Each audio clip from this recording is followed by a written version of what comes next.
This is from the Woolworths website. Have a glance at that. Control A, Control C. And if you have got a separate screen, obviously you can access that.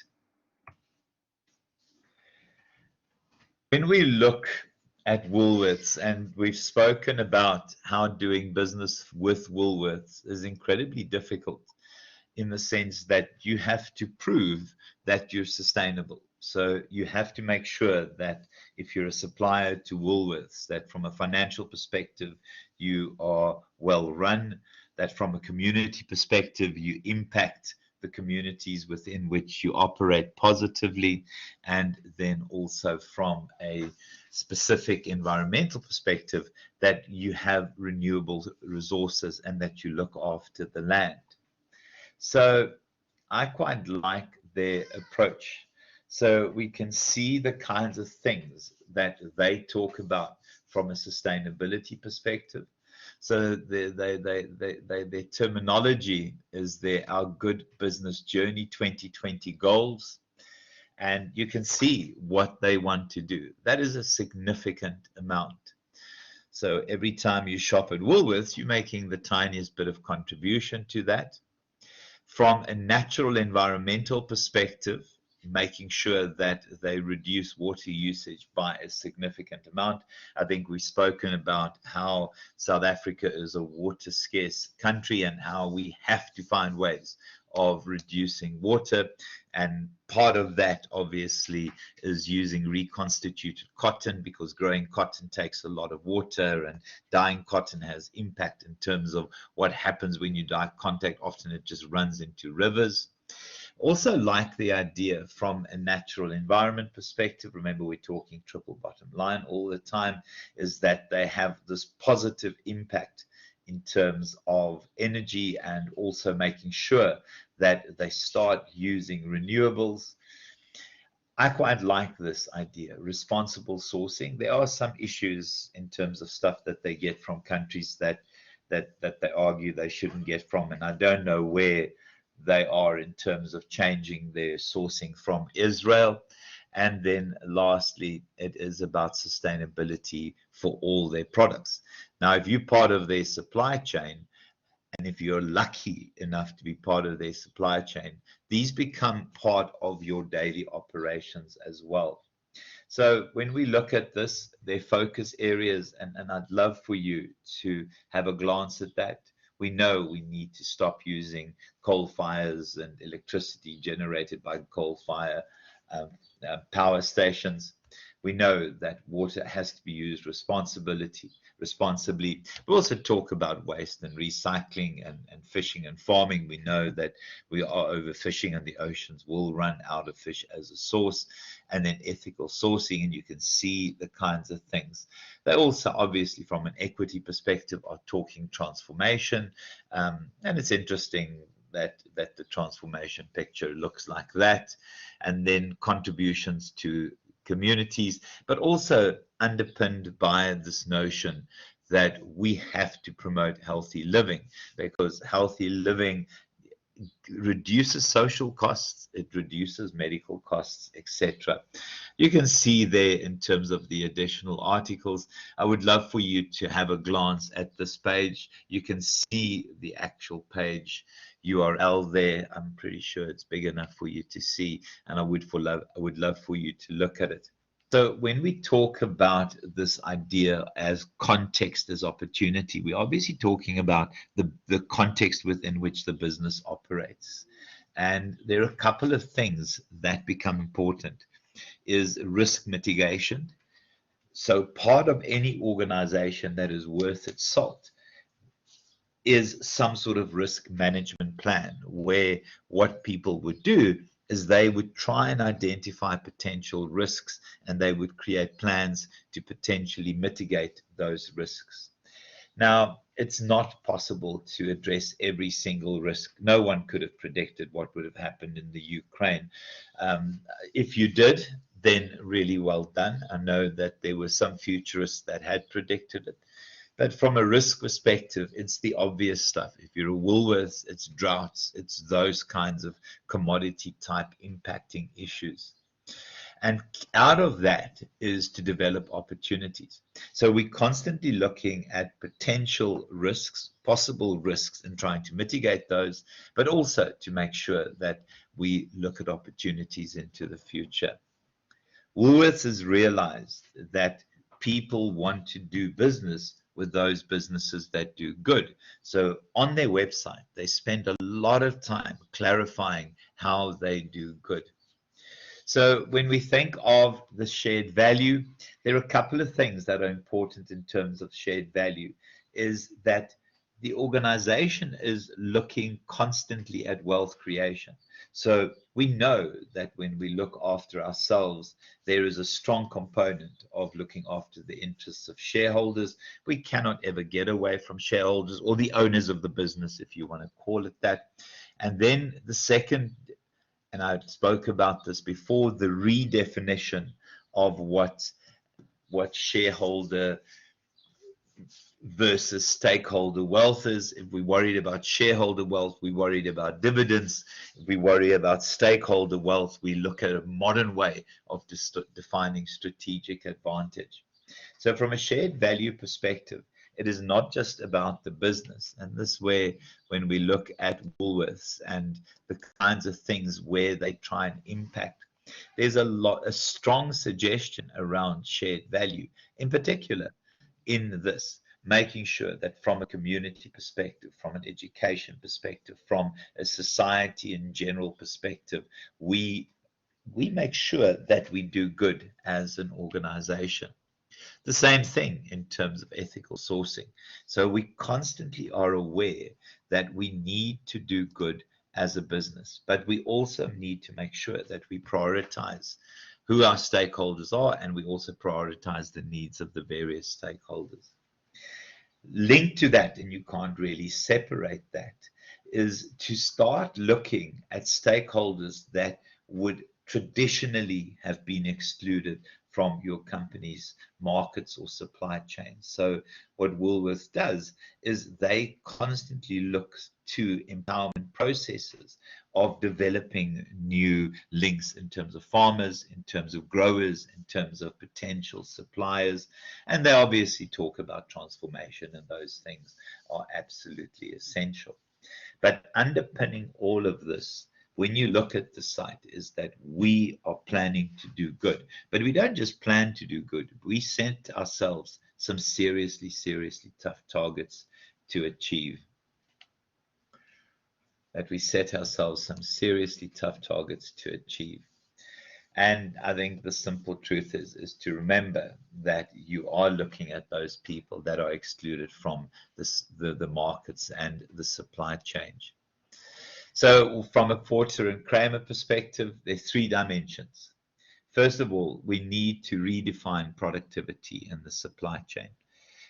I think when we look at modern businesses, it is about outsourcing, that businesses need to realize what their core business is, and we make sure that we reflect our core business in our mission statement.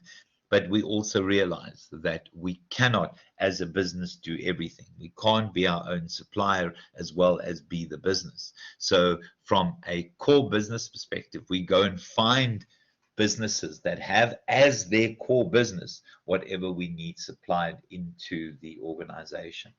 In terms of redefining productivity, those redefinitions would include expectations in terms of sustainability and renewability and responsible farming and those kinds of things. The second bit is local cluster development.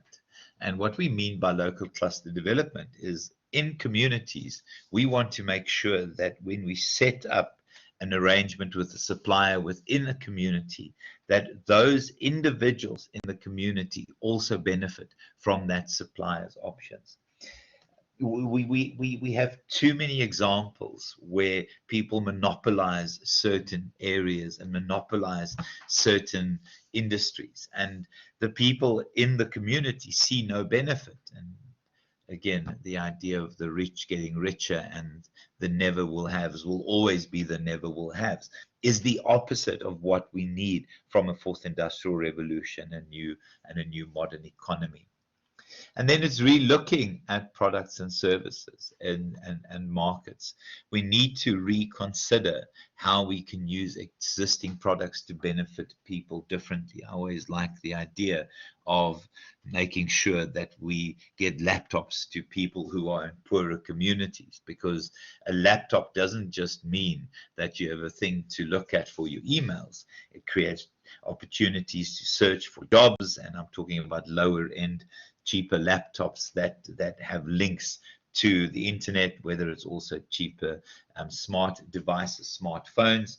But it gives you an opportunity to do price comparisons. It gives you an opportunity to access free learning. And importantly, as I said, it gives you an opportunity to start looking for work using a more modern approach to things. So we've got to look at how can we use our products differently? How can we find new products for the for new markets, and in that look at how we could essentially make sure that we make a difference in people's lives. All of this is not about exploitation, but it's about helping people break poverty cycles. It's about helping communities break poverty cycles. So when we look at redefining productivity, yeah, so the first one is that we've got to look at natural resources, water uses, water use and working conditions, in particular, preventing exploitation. So going back to our Woolworths page, all of that is mentioned there: responsible fishing and farming, the use of water, the use of energy. So immediately from redefining productivity, Woolworths knows that this is part of their survival strategy, that part of sustainability is to re-look at the way they do business, but also to re-look at what they expect from their specific supply chains. And then we also look at opportunities, and it's really about the kinds of avoiding crises. It's about using what is out there to maximize what we can get for the organization. What I quite like is this kind of process where you use modern technology to essentially do a single trip, because the moment you travel from one central point back to that point and forward and backwards, the amount of diesel and the amount of impact from a natural environment and global warming perspective is significant. So you change the way that you coordinate your deliveries. You bring in a modern supply chain, computer, AI driven system, and then also reducing excess packaging. I think Woolworths has made promises about making packaging reusable, recyclable, and also avoiding disposal costs. And on our website, in terms of Woolworths, how do they avoid disposal costs? They have an entire discussion around waste and recycling. And then cost reduction, talking about energy efficient lighting, talking about other things. And let's be honest, is this not exactly what they're doing there? Their major focus is in changing the way they power their stores, etc. And solar power, obviously, far more environmentally friendly, and obviously also far more sustainable, but also very concerned about water. So the changes are significant. And when we think of what Woolworths is doing, it gives us an example of theory in action. Now, you've got to find the same kind of theory in action in terms of the case study. And obviously, we look at developing and using local suppliers. Again, simply looking at the Woolworths website, they talk specifically about ethical sourcing, but look at that. Communities and education, empowering and making sure that people build sustainable livelihoods.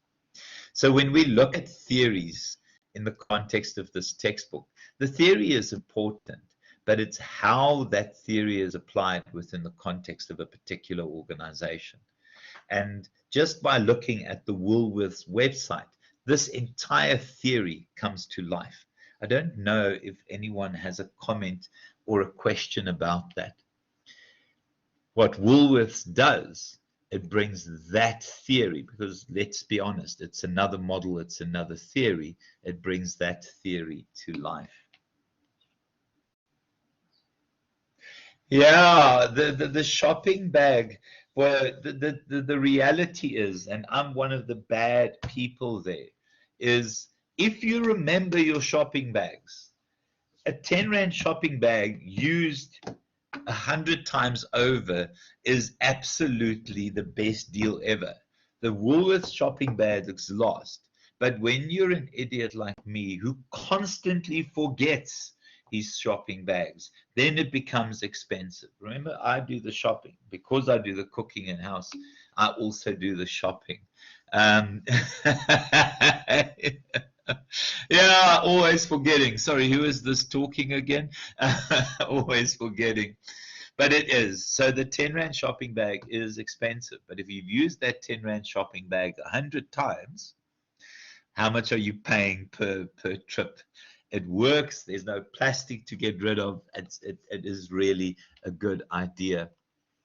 So, in terms of the first one, the idea of shared value and inclusive business, Woolworth lives this theory. And to me, this is what I like about this textbook. Please also, those of you that are going to do honors with me next year, keep this textbook. Please keep this textbook. You'll use it in honors next year. So then in terms of local cluster development, so we talk about logistical efficiency. From a logistical efficiency perspective, we set up suppliers in similar areas. You're going to join me in honors. Don't get too carried away, boy. I haven't got my claws out of you yet. But the reality is we set up in areas where we only travel once, so we don't have to send a truck 10 times. This cluster development is really about making sure that we enhance the interactions between customers and suppliers, but it's also about efficiency and it's about reducing the impact on the natural environments. And we have to look at the broader ecosystem. So the focus from a cluster development perspective is if you can create all your suppliers in a single area, it means as a truck you travel once. It means as a truck you pollute less. It means that you reduce your impact in terms of global warming. Guys, and then reconceiving products and markets, and there's the example I gave earlier. It is to look at meeting unmet social needs. The smartphones for poor people is not about exploitation. So we get these entry-level smartphones. And as I said, what a smartphone means is that it's more about talking to your friends initially, but then you realize that it's about accessing learning opportunities, accessing job opportunities, being able to do price comparisons online. And I think it's all part of the UN Sustainable Goals. You can look at those on page 64.